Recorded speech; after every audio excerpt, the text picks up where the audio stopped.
Hey, what is going on, obscure mic people? Bart coming back at you with another dynamic microphone review, a handheld dynamic microphone review. It is the Radioshack, because I know you love Radioshack, 33-3002. The 33-3002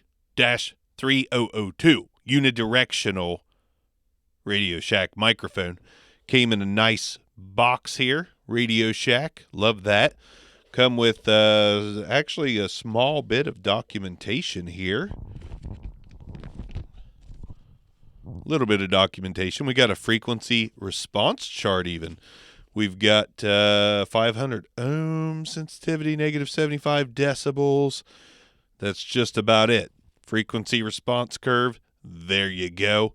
Love it. Great. Fantastic. Got this for like $10 or $12 off Goodwill. And not bad so far. I mean, a little crispy, but workable, nice and clear. Let's go ahead and do some handling noise and do some tests and talk some shit about it and move on.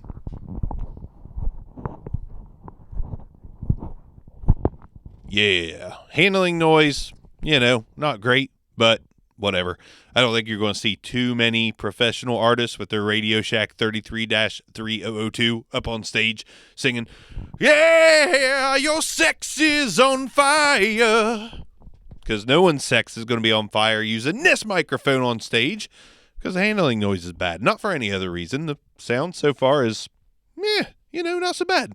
Let's go ahead and throw some plosives into it. Peter Piper picked a peck of pickle pineapple pizza. Peter Piper picked a peck of pickle pineapple pizza. Not bad. That's not even close to the worst plosive rejection I've heard. It's pretty solid. Let's get right on top of the microphone right now. When you're right on top of the 33-3002, this is what it sounds like. When you're right on top of it, this is what it sounds like. Let's do some clicky clack on the keyboard. Talking while I type, typing while I talk. If I'm using a Radioshack microphone, this is what you're going to hear when I'm typing on the keyboard, because I'm fucking streaming, bro. I am streaming, twitching, playing freaking Among Us or something like that. Yeah.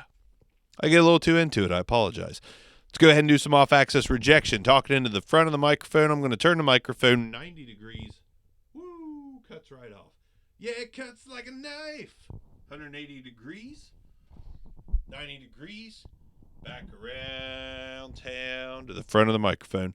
That's some good off-axis rejection. And this is actually a pretty decent sounding mic, honestly.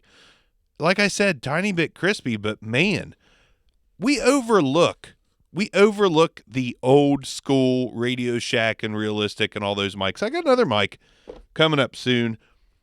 Sounds really good for what it is. But I really do think we overlook these. This is nice and clear. Just a little crispy up top, but it sounds natural besides that extra sizzle up top. Let's go ahead and throw some processing on it and see if it sounds even better. All right. Compression, de-esser, big bottom, high pass filter on the microphone, and this is what it sounds like. And again, I don't think it's bad, especially for what it costs. You can get this super cheap, and this is perfectly fine for podcasting, perfectly fine for gaming, perfectly, a little bit more plosives there than the last time, but seriously, not bad, Radioshack. That's most of these old school microphones I try end up being pretty good. Pretty good. Because there's a lot of generic, junky, cheapo mics out there. And this is one of them. By looking, you're like, $10 Radioshack mic, that's got to suck. Not really. It's not that bad at all. It's not great. It's not wonderful. But if you're trying to get into podcasting or gaming and you're on a super tight budget, dude, $10. A Behringer XM8500 costs more than that. And it's debatable on which sounds better. You're all going to say XM8500. I know you're all part of the XM8500 gang. I don't love that one for some reason. I just don't love that microphone like everyone else does. Shoot me, kill me, kiss me, thrill me, whatever. I just don't love it. Anyways, Radioshack 33-3002. Solid mic for the price. I got to give it the green light all day long. It's a solid little mic. Again, nothing great, Solid. Obscure mics. This is out. 33302. And I'm out. I'll see you guys next time. Peace.